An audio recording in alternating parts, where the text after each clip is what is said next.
My husband cheated with our child's teacher. The consequences shocked us all. I want to divorce my husband. But everyone keeps telling me I will die alone if I do so. My son is experiencing a psychological crisis because of the rumors about his father's affair. What is the best course of action? My name is Sarah, and I am a 37-year-old mother of 3 wonderful children, a 12-year-old son named Jack, a 9-year-old daughter named Mia, and the youngest, Lily, who is just 4. My husband Tom is 40 years old. We have been married for 15 years, but our journey together began 5 years prior to our vows, making it a total of 2 decades side by side. Over the years, we built a life that on the surface seemed almost idyllic, filled with the usual ups and downs of family life, but grounded in what I believed was a solid partnership.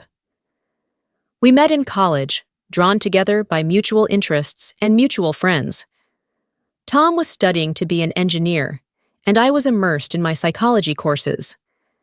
We were young and ambitious, each with dreams that seemed to align perfectly with the others.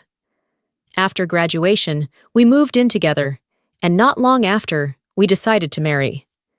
It was a simple ceremony, but it was ours, and it felt like the beginning of a promising future. The early years of our marriage were busy and vibrant. We were both climbing our respective career ladders, Tom at an engineering firm and myself in a private counseling practice. Children soon followed, and with each addition, our home grew more lively and chaotic in the best way. Jack's birth brought a new kind of love into our lives, and with Mia and Lily, our family felt complete. Life settled into a comfortable routine. Mornings were a flurry of breakfasts hurriedly eaten, school bags packed in a rush, and quick kisses goodbye. Evenings were for family dinners, homework help, and the occasional movie night when we could all agree on what to watch. Tom and I were partners in the truest sense, sharing responsibilities and supporting each other's ambitions. Our family life had a dynamic that worked well for us. I have always been the primary earner in our household, thanks to a successful career in private practice that flourished over the years. This provided us with comfort and stability. Although Tom's financial contributions were less substantial, they always felt equally important in the balance of our shared life. He was a devoted father, and until this incident, I had believed him to be a dedicated husband as well. But not all was as perfect as it seemed. About a year ago, I began to notice changes in Tom that I initially dismissed as stress from work or the usual ebb and flow of marriage. He became more guarded with his phone, his schedule grew increasingly erratic, and there were nights he seemed distant, lost in thoughts I could not reach. I asked if anything was wrong, but his answers were always the same. Just tired, just busy. The day the truth about Tom's infidelity came to light started like any other. I had woken up early to prepare breakfast for the kids and get them ready for school. The morning rush had become a routine I could navigate almost mechanically, which probably explained why I first noticed the subtle changes in Tom's behavior. He was distracted, not his usual self who would playfully help pack lunches or tease Mia about her perpetually mismatched socks. That particular morning, Tom had left his phone on the kitchen counter while he showered. Normally, I respected his privacy as he did mine, but a message flashed across the screen just as I was cleaning up. It was from someone named JS, and it read, "Can't wait for tonight." My heart skipped a beat. Confusion and curiosity got the better of me, and I found myself doing something I had never thought I would do. I picked up his phone and opened the message. The conversation thread was a gut punch. There were plans for dinner, exchanges of "I miss you" and "can't wait to see you," all interwoven with heart and kiss emojis. The playful intimacy of their words was starkly absent from our recent exchanges. I scrolled through weeks of deceit, each message a hammer striking at the foundation of our marriage. Feeling like a stranger in my own kitchen, I set the phone down and tried to steady my breathing. I felt betrayed, foolish, and unbearably hurt. Tom came down, dressed for work, and I saw him in a different light. No longer the man I trusted implicitly, but a stranger who had brought deception into our home. I confronted him immediately, my voice trembling as I asked him about JS. He froze, his face draining of color. His initial reaction was to stammer, to claim it was nothing, but as I described the messages I had read, his shoulders slumped, and he confessed. JS was Jennifer Stone, our daughter Mia's teacher. The affair had been going on for months. The air between us felt charged with a cold electricity. Words flew between us, his apologies and pleas mingling with my tears and accusations. I demanded to know why, but his explanations, stale lines about feeling disconnected and lost, offered no real comfort or understanding. Our once warm kitchen felt like a bleak, hollow space. The impact of his betrayal was immediate and overwhelming. I was consumed by a torrent of emotions: anger, sadness, disbelief. The man I had built a life with, had children with, had betrayed me in the most intimate way possible. Not just me, but our family, our children. I couldn't stay in the same house as Tom that day. I needed space to think and to breathe, to escape the oppressive atmosphere of betrayal. I dropped the kids off at school, barely holding myself together long enough to see them into their classrooms. Then, instead of heading to work, I drove aimlessly, ending up at a local park, where I sat on a bench overlooking a duck pond, a place that had once been a sanctuary for family outings.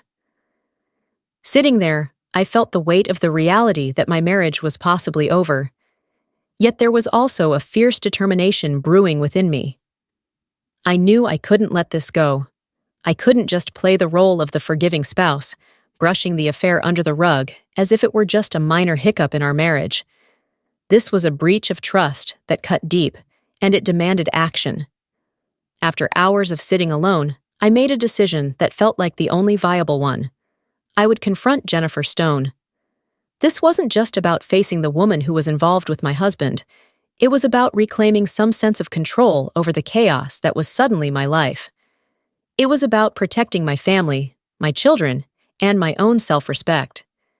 After ensuring the kids were at school and making sure Mia was in a different class for the day, I went to see Jennifer. I found her in her classroom before the school day began, the room bright with children's artwork and the promise of lessons yet to be learned. Jennifer looked surprised to see me, a polite smile fading from her face as she noticed the seriousness of my expression.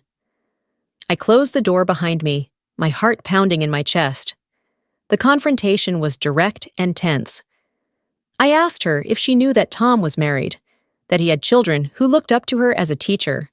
Her apology was quiet and seemed sincere, but it did little to quench the fire of my anger. I told her that I would be reporting the affair to the school board. It was not a decision driven by revenge, but by a need to see some form of accountability. I left her classroom feeling shaky but empowered, having taken the first steps in reshaping my life and my children's future.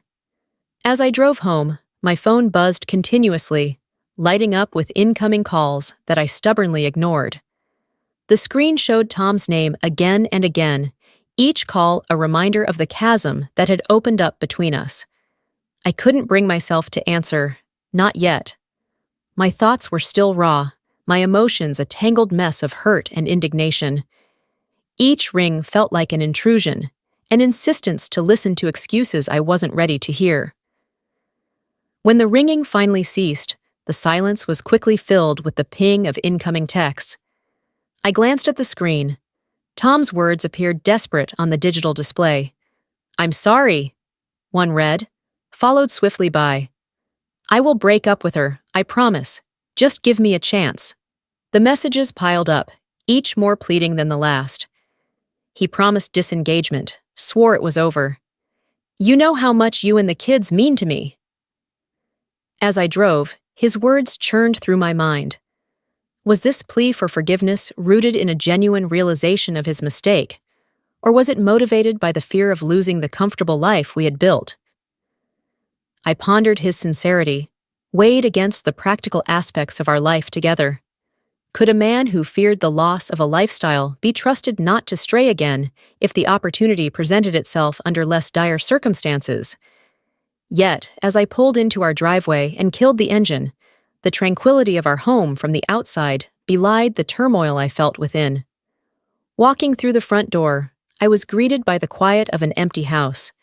The kids were still at school, and Tom was likely dreading this inevitable confrontation somewhere else. The stillness gave me room to think, to really consider my next steps. Sitting down at the kitchen table, where so many family meals had been shared, I laid my keys and phone in front of me. Tom's texts continued to light up the screen intermittently, each message a thread attempting to sew up the tear in our relationship. I thought about what it would mean to give Tom another chance. Could trust genuinely be rebuilt from such a betrayal? Was I willing to invest more years in a relationship that might never regain its former strength? These were not questions that could be answered in the heat of emotion. They required reflection and possibly professional guidance. Yet, more than the betrayal itself, it was the manner of discovery that stung sharply. If I hadn't seen those messages, would Tom have continued the affair, content in his duplicity? The thought was chilling and brought with it a wave of loneliness, an isolation that stemmed not from being alone physically, but from realizing the emotional gulf that had developed between us without my noticing.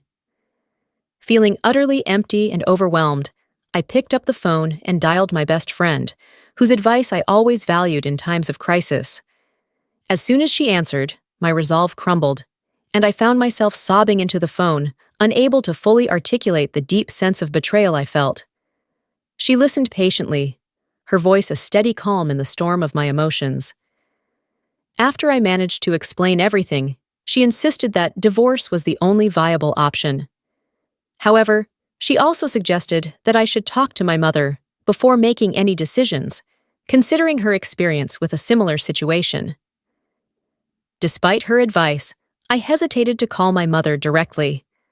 I wasn't ready to hear her voice, worried it might carry either an "I told you so" or undue sympathy, neither of which I felt prepared to handle.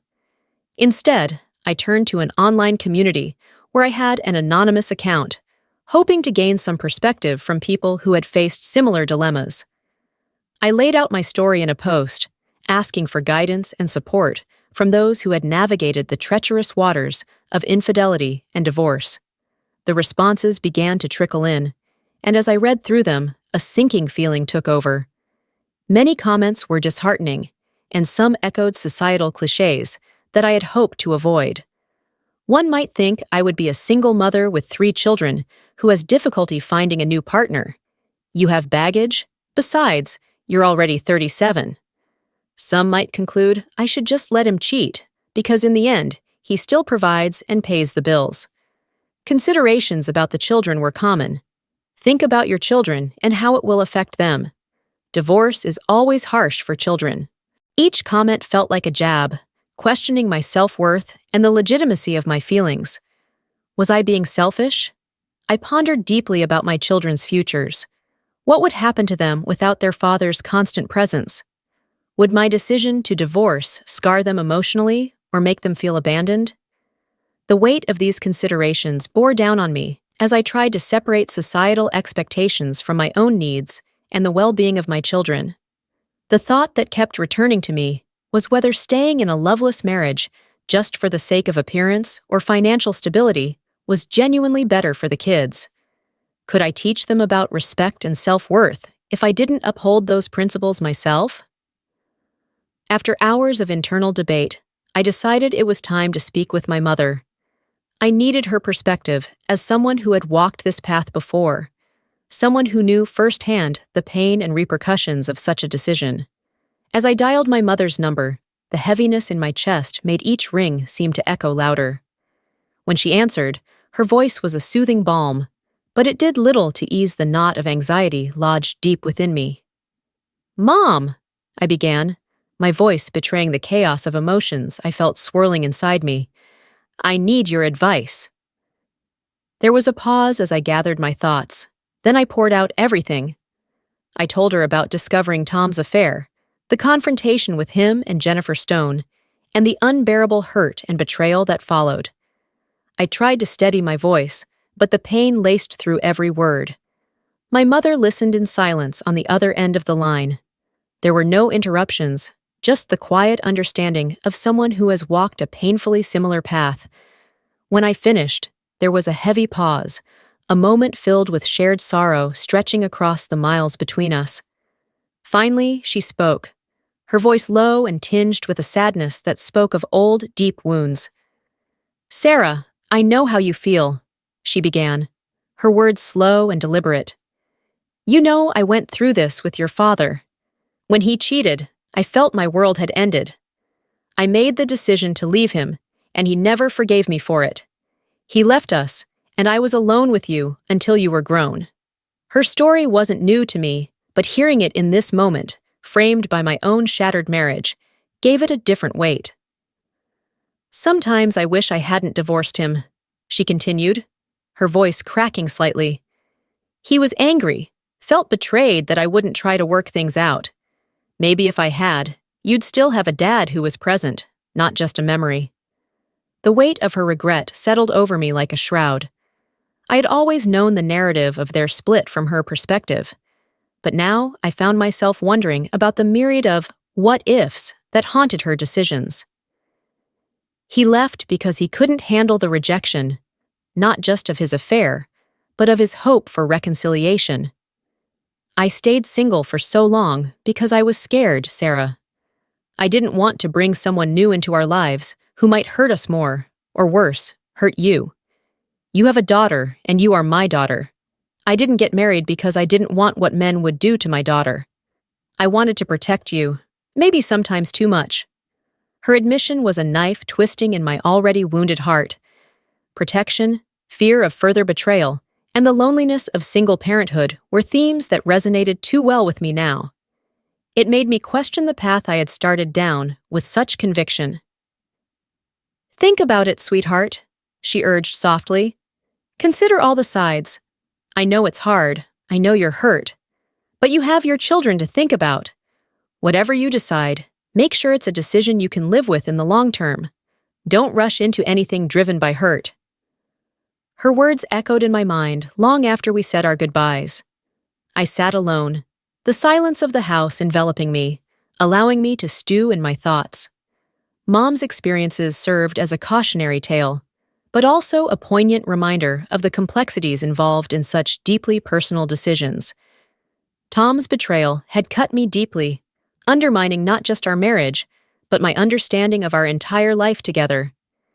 Yet my mother's words haunted me, the possibility of regret, of making a decision too hastily in a moment of pain that could have long-lasting consequences, not just for me, but for my children. Could I live with the same regrets my mother carried? Was I strong enough to handle the challenges of single parenthood without becoming bitter or overly protective as she had? These questions churned in my mind as I considered the reality of my situation. My children were still so young, so impressionable. What would this do to them? Jack, Mia, and Lily were my world. Their well-being had to come first. But how to best ensure it was a puzzle with pieces that didn't seem to fit together anymore? The thought of tearing their lives apart by removing their father from our home broke my heart. But so did the idea of them growing up in a home devoid of genuine love and trust between their parents. As the days passed, these thoughts were never far from my mind. I watched the children play, their laughter bittersweet to my ears, a stark contrast to the silence between Tom and me. We were like ghosts in the same house, awkward and polite, but the warmth we once shared had cooled into something formal and strained. The need for a decision pressed on me each day, heavier than the last. I thought about counseling, wondering if it could possibly mend what had been broken. Could a therapist help us find a way back to each other? Or at least to a place where we could co-parent effectively and without resentment? Or was the gap between us now too wide, the hurt too deep? These thoughts were my constant companions, haunting the quiet moments of my days and the long, sleepless nights. What was best for the kids? What was best for me? Could those two answers ever align again in the wake of Tom's betrayal? However, living with Tom while we sorted out our separation was a daily struggle. Every look, every accidental touch was a painful reminder of the betrayal. I couldn't stand being near him. His presence in our home, once a source of comfort and joy, now felt suffocating. I recoiled instinctively the last time he reached out, his hand brushing mine as he passed the salt at dinner. I snatched my hand back, as if burned. The simple gesture was laden with the weight of his infidelity, rendering him a stranger in the eyes of the woman who had loved him deeply. Living under the same roof, in such tension, was like navigating a minefield. We were civil, mostly for the kids' sake, but the atmosphere was thick with unspoken words and stifled emotions. It became clear that cohabiting was temporary, a necessary arrangement until we could figure out the logistics of our separation. However, the issue of abandonment was something I couldn't easily shake off. Having experienced the pain of my father leaving after my parents' divorce, I was acutely aware of the scars it could leave on a child. I feared repeating history, worried about how my children would cope with the breakdown of our family unit. Would they understand why I had to make this decision? Would they resent me, or worse, think that all relationships were doomed to fail? The idea of living as roommates was briefly considered. It seemed a practical solution on the surface, maintaining a stable home environment for the kids while leading separate lives. But the more I thought about it, the more I realized it was not feasible. The emotional toll it would take on all of us would be too great. Our home would become a facade, a place where we played roles rather than lived our lives. I didn't want that for my children. They deserved a home filled with genuine affection and respect, not silent battles and forced interactions. The decision to proceed with the divorce was reinforced by these reflections. I knew it wouldn't be easy. The road ahead was fraught with challenges, from logistical nightmares to emotional upheavals. But I also knew it was the right thing to do. I needed to show my children that it was okay to stand up for oneself, that self-respect was crucial, and that happiness could sometimes require hard choices. Update: living in the same house while preparing for divorce proceedings was like threading a needle with shaky hands. We maintained a facade of normality for the sake of our children, who were still blissfully unaware of the seismic shifts beneath the surface of our family life. This delicate balance was further complicated when I had to undergo LASIK surgery. The procedure meant I couldn't strain my eyes with activities like watching movies or reading for 48 to 72 hours, and even everyday tasks became challenging due to the need to avoid dust and pressure on my eyes. In the days following my surgery, Tom took on a role that I hadn't seen him fill in years, if ever so fully. He managed the household chores, from dusting to cooking and laundry. He was attentive, gently reminding me to take my eye drops and checking in to make sure I was comfortable. For a brief moment, it felt like the old days when our partnership seemed solid and loving. I found myself wondering if this was the man I had fallen in love with, who had somehow re-emerged amidst our current turmoil. However, these thoughts were fleeting. I couldn't help but remember that this level of care and cooperation was uncharacteristic for Tom, especially in recent years. When I had been bedridden with the flu last winter, he had hardly lifted a finger unless prompted, and loudly at that. His sudden change of behavior seemed conveniently timed, almost as if he was performing the acts of a devoted husband to sway my decision on the divorce. It was difficult not to view his efforts as strategically aimed at winning favor rather than genuine acts of love or repentance. The kindness he showed post-surgery did little to erase the vivid memories of the betrayal. The messages I had read between him and his affair partner still haunted me. The intimacy and affection they shared, documented in those texts, were a stark contrast to the utilitarian exchanges that had become the norm between us. 2 days of him playing the role of caretaker couldn't compensate for the months of deception and the emotional scars it left. With these thoughts heavy on my mind, I decided it was time to have a candid conversation with Tom. Wearing my new glasses, which somehow made me feel more shielded and composed, I sat him down and explained that my decision to divorce was unchanged. I reassured him that I wasn't planning to sever his relationship with our children. He would always be their father, but he could no longer be my husband.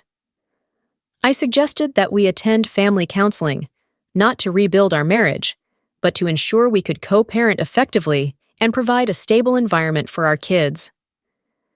During our discussion, Tom's demeanor was somber. He apologized profusely for his actions and, for the first time, opened up about the affair in a way that wasn't just excuses. He admitted that he saw the affair as an escape from our routine life, not realizing the full impact of what he was risking: our family, our trust, and even the professional life of the woman he was involved with.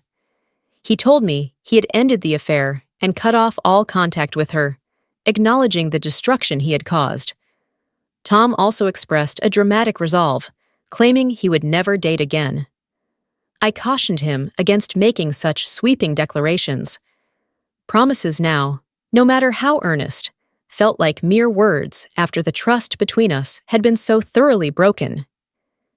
The ordeal of dealing with my husband's infidelity has been heart-wrenching, not just for me, but distressingly so for our children.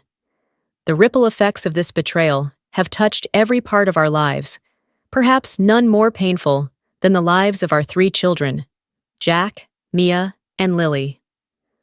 Another problem we are facing now is our kids. Jack, our eldest, has been the most affected. At 12, he's at that age where he understands far more than one would wish for a child his age. The news of his father's affair has not only shaken the foundations of his family, but seems to have shattered his view of his dad. Recently, I found out that rumors of the affair had circulated at his school. It's a small community. News travels fast, and at times cruelly.